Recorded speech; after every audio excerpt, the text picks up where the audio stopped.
हाँ तो मेरे प्यारे भाइयों बहनों कैसे हो। बहुत ही मस्त हो गया। और आज का जो ज्योग्राफी का एग्जाम था उसमें आप बहुत ही अच्छे और धाकड़ तरीके से दिए होंगे। ठीक है, तो आज हम लोग इसमें क्या करेंगे, ज्योग्राफी का आंसर की देखेंगे। ठीक है, आप लोग कमेंट में जरूर बताइएगा कि आप लोगों का 40 में कितना सही हुआ। ठीक है, तो देखो आज का हमसे पहला प्रश्न क्या पूछा था। यहाँ पर देखो, निश्चयवाद की संकल्पना किसने दी। जी हाँ, निश्चयवाद की संकल्पना किसने दी, तो इसका राइट आंसर होता ऑप्शन नंबर सी, यानी कि फ्रेडरिक रेट जेल ने। किसने, फ्रेडरिक रेट जेल ने। यदि आप टिक किए हैं तो आपका बिल्कुल 100% सही है। ठीक है, यहाँ पर देखो दूसरा नंबर प्रश्न हमसे क्या पूछा था। यहाँ पर देखो दूसरा नंबर प्रश्न हमसे क्या पूछा था ना, कि वायुमंडल में सबसे अधिक मात्रा में पाई जाने वाली गैस कौन सी है। ठीक है, वायुमंडल में जो सबसे अधिक मात्रा में पाई जाने वाली गैस कौन सी है, तो जी हाँ नाइट्रोजन गैस ना है जी, जिसकी मात्रा 78% है। यानी कि option number C is correct answer. वायुमंडल में सबसे अधिक मात्रा में पाई जाने वाली जो गैस है वो है नाइट्रोजन। ठीक है, मैंने केवल ज्योग्राफी का 2 से 3 वीडियो डाला था। ठीक है, जिसमें लगभग मैं 20 से 25 क्वेश्चन लड़ा दिया था। ठीक है, यदि जो छात्र ने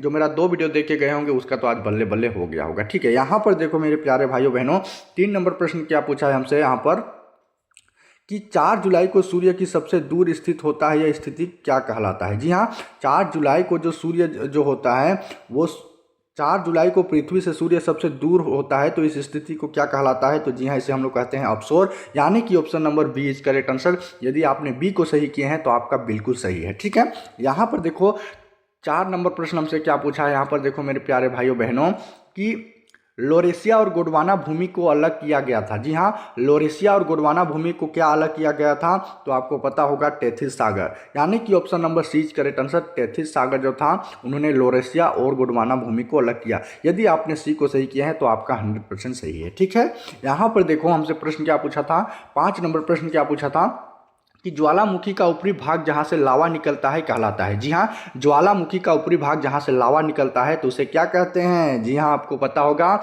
उसे हम लोग कहते हैं क्रेटर कहते हैं, यानी कि option number A is correct answer crater. ठीक है, जो पहले से जो रूल से या फिर पेन से जो टिक किया हुआ है उस पर आप लोग ध्यान नहीं देंगे क्योंकि वो गलत है। ठीक है, आपको मैं जो आंसर बताऊंगा वो एकदम सही और सटीक आंसर रहेगा, आप उस पर ध्यान दीजिएगा। ठीक है, यहाँ पर देखो हमसे 6 नंबर प्रश्न क्या पूछा था, जो कि यहाँ पर है, नीस और संगमरमर किस प्रकार चट्टानों का उदाहरण है। जी हाँ, नीस और संगमरमर जो है वो किस प्रकार की चट्टानों का उदाहरण है, तो आपको पता होगा मेरे प्यारे भाइयों बहनों, इसका राइट आंसर होगा कायंत्रिक चट्टान, यानी कि option number C is correct answer कायंत्रिक चट्टान। कोई दिक्कत नहीं दिक्कत। यहाँ पर देखो मेरे प्यारे भाइयों बहनों, 7 नंबर प्रश्न क्या पूछा था, कि निम्नलिखित में से कौन सा बहिर्जात बल का एक उदाहरण है। जी हाँ, निम्नलिखित में से कौन सा एक बहिर्जात बल का उदाहरण है, तो आपको पता होगा इसका राइट आंसर क्या होता, वो होगा अपक्षय भी होगा, यानी कि वृत्त संचालन भी होगा, अपर्दन भी होगा, यानी कि option number D is correct answer, इनमें से सभी। ठीक है, इनमें से सभी जो होगा वो बिल्कुल करेक्ट होगा, option number D is correct answer, इनमें से सभी। ठीक है, यदि आपने डी को सही किया है तो आपका बिल्कुल सही है। ठीक है, यहां पर देखो हमसे 8 नंबर प्रश्न क्या पूछा है, कि स्टेलेक्टाइट, ठीक है, स्टेलेक्टाइट और स्टेलेमाटाइट का संबंध किससे है। जी हाँ, स्टेलेक्टाइट और स्टेलेमाटाइट का संबंध किससे है, तो आपको पता होगा इसका जो संबंध किससे है, तो जी हाँ भौम जल से है। ठीक है, भौम जल में है इसका संबंध है, यानी कि option number C is correct answer. ठीक है, आपने सी को किए हैं तो आपका बिल्कुल सही है। ठीक है, यहाँ पर देखो मेरे प्यारे भाइयों बहनों, 9th नंबर क्वेश्चन जो कि बहुत ही ईजी क्वेश्चन पूछा था। ठीक है, क्षोभ मंडल की सामान्यता ह्रास कितनी होती है। ठीक है, जी हाँ, क्षोभ मंडल की जो सामान्यता ह्रास दर क्या है, तो आपको पता होगा जो क्षोभ मंडल का सबसे सामान्यता ह्रास दर की यदि हम लोग बात करें तो उसका राइट आंसर होगा option number D is correct answer 7.5 degree Celsius. ठीक है, यानी कि आपने डी को सही किए हैं तो आपका बिल्कुल सही है। ठीक है, कोई दिक्कत नहीं दिक्कत। यहाँ पर देखो मेरे प्यारे भाइयों बहनों, हमसे 10 नंबर प्रश्न क्या पूछा था यहाँ पर। ठीक है, आपको थोड़ी दिखाई नहीं दे रही होगी लेकिन मैं आप पढ़ दूंगा। ठीक है, आप लोग देख लेंगे। ठीक है, देखो 10 नंबर प्रश्न हमसे क्या पूछा था ना, यहाँ पर देखो, कि धरातल द्वारा लेटराइट, ठीक है, धरातल द्वारा लौटती गई परिवर्तित ऊर्जा का प्रतिशत क्या कहलाता है। जी हाँ, धरातल द्वारा लौटती गई जो प्रतिशत ऊर्जा क्या कहलाता है, तो इसका राइट आंसर होगा एल्बिडो। ठीक है, एल्बिडो कहलाता है, यानी कि option number D B is correct answer albedo. ठीक है, कोई दिक्कत नहीं दिक्कत। यहाँ पर देखो मेरे प्यारे भाइयों बहनों, हमसे 12 नंबर प्रश्न क्या पूछा था, यहाँ पर देखिएगा आप लोग। ठीक है, तापमान का अधिक होना पर वायु दाब क्या हो, मतलब जब तापमान अधिक हो जाता है तो वायु दाब क्या होता है, तो इसका राइट आंसर क्या होगा। जी हाँ, आपको पता होगा इसका राइट आंसर जो होगा वो कम होगा, यानी कि option number B is correct answer. ठीक है, जब तापमान अधिक हो जाता है तो वायु दाब जो होता है वो कम हो जाता है। कोई दिक्कत नहीं दिक्कत। ठीक है, यहाँ पर देखो हमसे 13 नंबर प्रश्न क्या पूछा था। ठीक है, जो कि आप यहाँ पर देख रहे होंगे। ठीक है, निम्नलिखित में से मेघों, ठीक है, निम्नलिखित में से मेघों किसका तड़ित मेघ कहते हैं, ठीक है, मतलब निम्नलिखित में से मेघों का मेघ, ठीक है, निम्नलिखित में से मेघों किसको तड़ित मेघ कहते हैं, तो इसका जो राइट आंसर होगा वो क्या होगा, जी हाँ, इसका राइट आंसर जो होगा वो कपासी वर्षा होगा, यानी कि option number C correct answer कपासी वर्षा। आपने सी को सही किए हैं तो आपका बिल्कुल सही है, ठीक है। यहाँ पर देखो मेरे प्यारे भाइयों बहनों, हमसे पूछा है 13 नंबर प्रश्न, हमसे क्या पूछा है, यहाँ पर देखिए,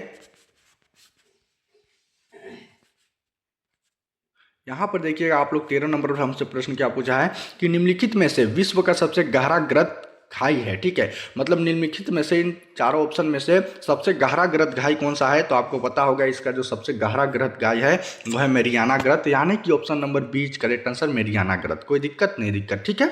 यहाँ पर देखो हमसे 14 नंबर प्रश्न क्या पूछा है, ठीक है, 14 नंबर प्रश्न हमसे यहाँ पर देखिएगा, अल नीरो धारा के समांतर बहती है, जी हाँ, अल नीरो धारा के समांतर बहती है, तो क्या बहती है आपको पता होगा, जी हाँ, अल नीरो धारा के समांतर बहती है पेरू तट, यानी कि option number B is correct answer. आपने बी को सही किया है तो आपका बिल्कुल सही है, ठीक है। यहाँ पर देखो हमसे 14 नंबर प्रश्न 15 नंबर प्रश्न क्या पूछा है, यहाँ पर देखिएगा आप लोग, स्थलमंडल, जलमंडल और वायुमंडल के बीच संपर्क के संप्रकलन क्षेत्र को क्या कहते हैं, जी हाँ, वायुमंडल, जलमंडल और स्थलमंडल के जो तीनों मंडल के जो संकल्प क्षेत्र को क्या कहते हैं, तो इसका जो राइट आंसर होगा वो क्या होगा, जी हाँ, जैवमंडल कहते हैं। जैवमंडल ही एक ऐसा मंडल है जो स्थलमंडल, जलमंडल और वायुमंडल के संपर्क में रहता है, यानी कि option number C is correct answer जैवमंडल, ठीक है। यहाँ पर देखो हमसे प्रश्न पूछा है 16 नंबर प्रश्न हमसे क्या पूछा है, आप लोग यहाँ पर देखिएगा, ठीक है, भारत के, ठीक है, भारत के बीच पूरब से पश्चिम की दूरी कितनी है, जी हाँ, भारत के बीच पूरब से पश्चिम की दूरी कितनी है, तो इसका राइट आंसर क्या होता है, जी हाँ, इसका राइट आंसर होगा option number D is correct answer 2933 kilometre क्या है, भारत के पूरब से पश्चिम तक की विस्तार है, ठीक है, यानी कि option number D is correct answer, ठीक है। यहाँ पर देखिएगा आप लोग 17 नंबर प्रश्न हमसे क्या पूछा है, छोटा नागपुर का पठार की सबसे ऊंची चोटी है, जी हाँ, छोटा नागपुर का पठार की सबसे ऊंची चोटी क्या है, तो आपको पता होगा छोटा नागपुर का पठार की सबसे ऊंची चोटी जो है वो है पारसनाथ, यानी कि option number B correct answer Parasnath, ठीक है, कोई दिक्कत नहीं, दिक्कत। यहाँ पर देखो हमसे पूछा है 18 नंबर प्रश्न हमसे क्या पूछा है कि हुंडरू जलप्रपात जो है वो किस नदी पर स्थित है, जी हाँ, हुंडरू जलप्रपात जो है वो किस नदी पर स्थित है, तो इसका राइट आंसर होगा, जी हाँ, स्वर्णरेखा नदी पर, ठीक है, स्वर्णरेखा नदी पर क्या है, हुंडरू जलप्रपात बना है, स्थित है, ठीक है, बहुत ही पर्यटक स्थल है कह सकते हैं, ठीक है। यहाँ पर देखो 20 नंबर प्रश्न हमसे क्या पूछा है, यहाँ पर देखो जो कि बहुत ही प्यारा क्वेश्चन था, ठीक है, यमुना नदी का उद्गम स्थल कहाँ है, जी हाँ, यमुना नदी का उद्गम स्थल कहाँ है, तो आपको पता होगा इसका जो उद्गम स्थल कहाँ से होता है, तो ये होता है बंदरपुच से, यमुनोत्री से होता है, ठीक है, मतलब बंदरपुच से, option A is correct answer, Bandarpunch से क्या होता है, यमुना नदी का उद्गम स्थल होता है, कोई दिक्कत नहीं, दिक्कत। यहाँ पर देखो हमसे 20 नंबर प्रश्न क्या पूछा है कि भारत में सर्वाधिक वर्षा किस माह में होती है, जी हाँ, भारत में सर्वाधिक वर्षा जो होती है वो किस माह में होती है, तो आपको पता होगा जो भारत में सबसे ज़्यादा वर्षा कौन सा माह में आता है, तो जी हाँ, जुलाई माह में आता है, यानी कि option number C is correct answer July, ठीक है, कोई दिक्कत नहीं, दिक्कत। यहाँ पर देखो हमसे पूछा है 21 नंबर प्रश्न हमसे क्या पूछा है, यहाँ पर देखिएगा आप लोग, ठीक है, सांगोन तथा साल वृक्ष का मुख्य रूप से मिलते हैं, जी हाँ, सांगोन तथा साल वृक्ष मुख्य रूप से कहाँ मिलते हैं, तो आपको पता होगा ये जो मिलता है उष्ण कटिबंधीय शुष्क पतझड़ वनों में मिलते हैं, ठीक है, जो सांगोन हो गया और जो साल वृक्ष होता है ये कहाँ मिलता है, तो उष्ण कटिबंधीय और शुष्क पतझड़ वन में मिलती है, ठीक है, कोई दिक्कत नहीं, दिक्कत। आपको मैं एक बात बता दूं, ठीक है, ये तो किसी तरह से एग्जाम पार्ट 1 का एग्जाम था, सपोज करो इसे हम लोग कह सकते हैं सेमेस्टर 1 का एग्जाम था, ठीक है, तो हमें जो भी पढ़ाई करना है, जो भी अपने रिजल्ट को बेहतरीन बनाना है वो हमें 12 में बनाना है, यानी कि इंटर की परीक्षा 2027 के सेशन में बनाना है, ठीक है। तो आप लोग क्या करेंगे, हमारे चैनल को अभी तक सब्सक्राइब नहीं किए हैं तो सब्सक्राइब जरूर कर लेंगे। हमारे चैनल से 10 मार्च से क्लास स्टार्ट है परीक्षा की सेशन 2027 के लिए, ठीक है, सभी विषय को बहुत ही सरल शब्द में समझाया जाएगा, 10 साल का प्रीवियस ईयर क्वेश्चन, 10 साल का मॉडल सेट, ठीक है, और सही योजना और सही रणनीति के साथ कराई जाएगी, जिससे सभी छात्र 80 to 85% लाएंगे। तो अभी तक आपने चैनल से नहीं जुड़े हैं, चैनल को सब्सक्राइब नहीं किए हैं तो चैनल को सब्सक्राइब जरूर कर देंगे। वीडियो आप लोगों को अच्छा लग रहा होगा तो वीडियो को प्लीज़ एक लाइक तो जरूर कर देंगे, ठीक है। तो यहाँ पर देखो हमसे नेक्स्ट क्वेश्चन क्या पूछा था ना, यहाँ पर देखो नेक्स्ट क्वेश्चन हमसे क्या पूछा था आप लोग देखेंगे, ठीक है, 22 नंबर प्रश्न हमसे क्या पूछा था, यहाँ पर देखिए,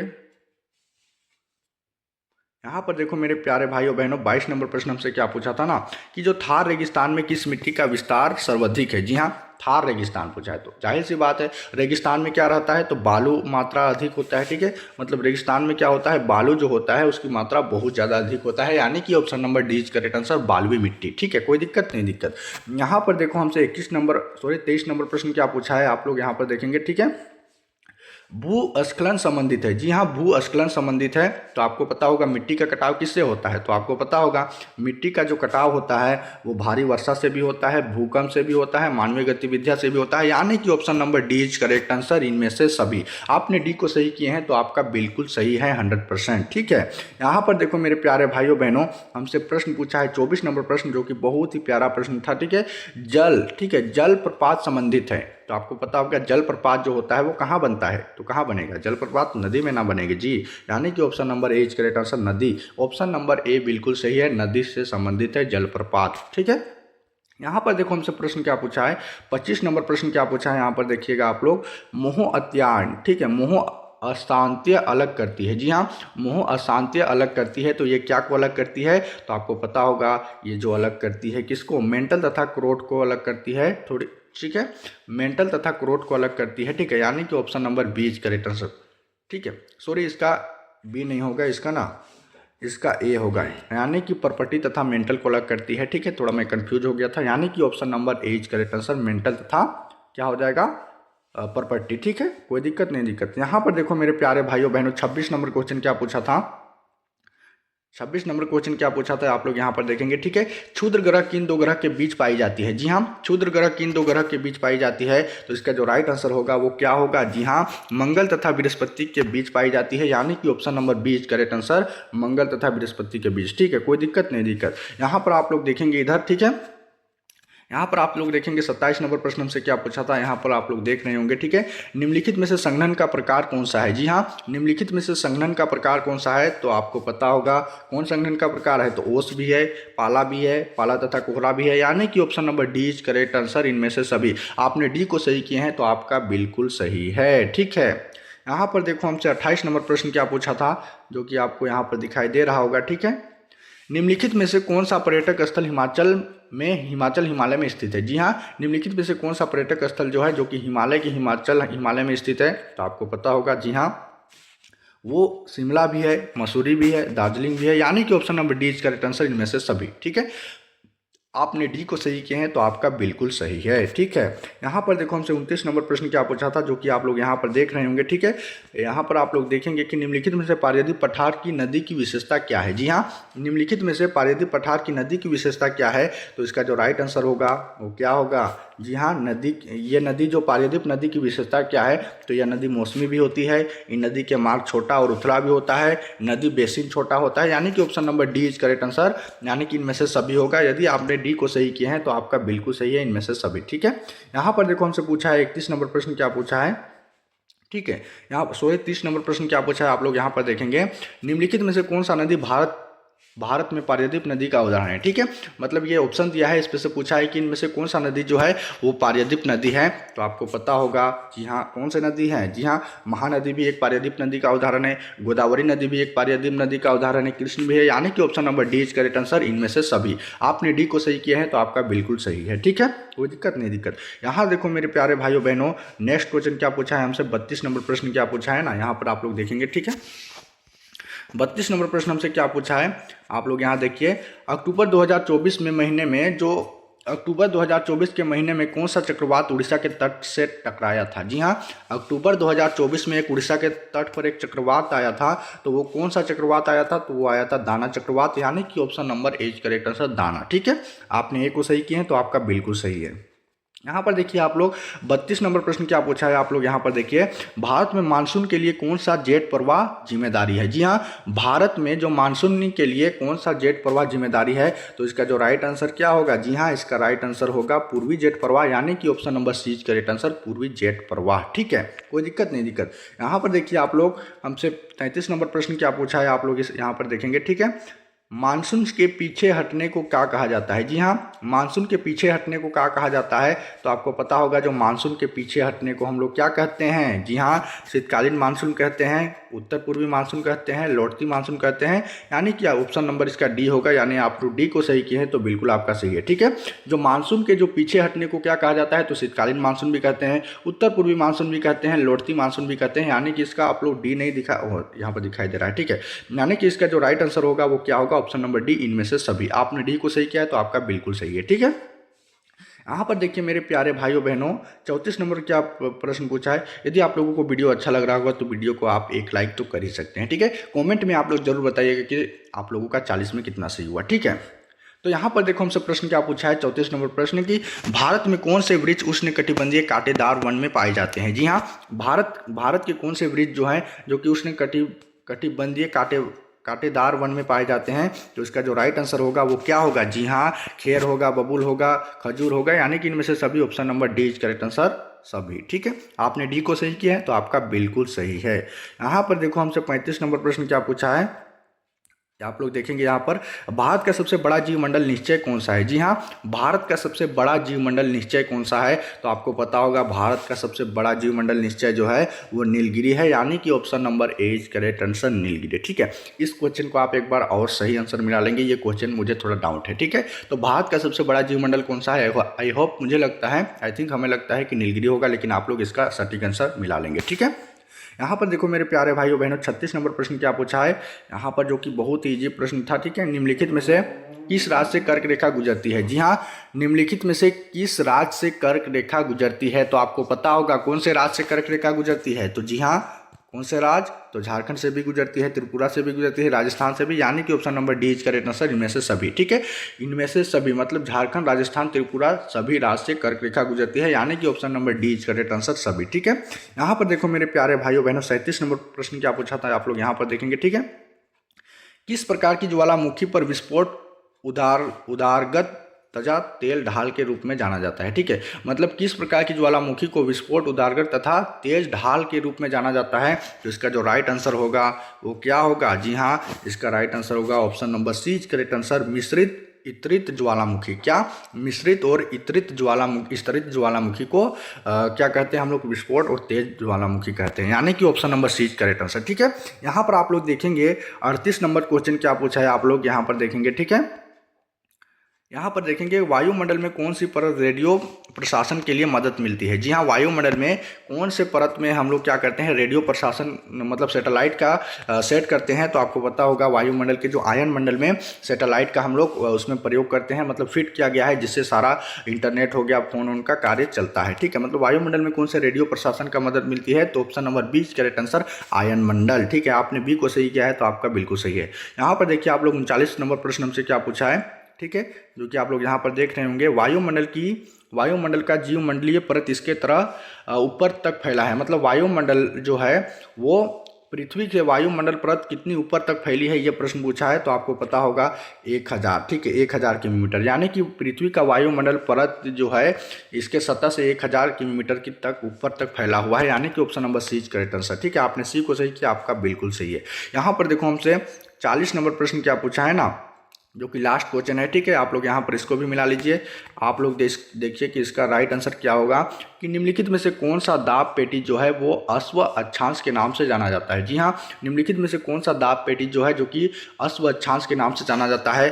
तो आपको पता होगा, जी हाँ, इसे हम लोग बोलते हैं क्या? इसे हम लोग बोलते हैं उपोषण उच्च। ठीक है, इसे हम लोग क्या बोलते हैं? तो इसका राइट आंसर होगा option number B correct answer, उपोषण उच्च वायु दाब पेटी। यानी कि option number B correct answer. ठीक है, तो आई होप कि आप लोगों को सारे प्रश्न समझ में आ गया होगा। ठीक है, आप लोग जुटा लिए होंगे। ठीक है, तो आप लोग कमेंट जरूर कीजिएगा कि आप लोगों का 40 में कितना सही हुआ, और 12 मार्च के लिए तैयार हो जाइए। ठीक है, 10 मार्च से क्लास स्टार्ट है। हमें 2027 का परीक्षा सेशन का रिजल्ट को हमें बेहतरीन करना है, फोड़ के रख देना है। ठीक है, तो इसके लिए आपको अभी तक चैनल से नहीं जुड़े हैं तो चैनल से जुड़ लेंगे। वीडियो आप लोगों को अच्छा लगा होगा तो वीडियो को एक लाइक जरूर कर देंगे। ठीक है, फिर मिलेंगे।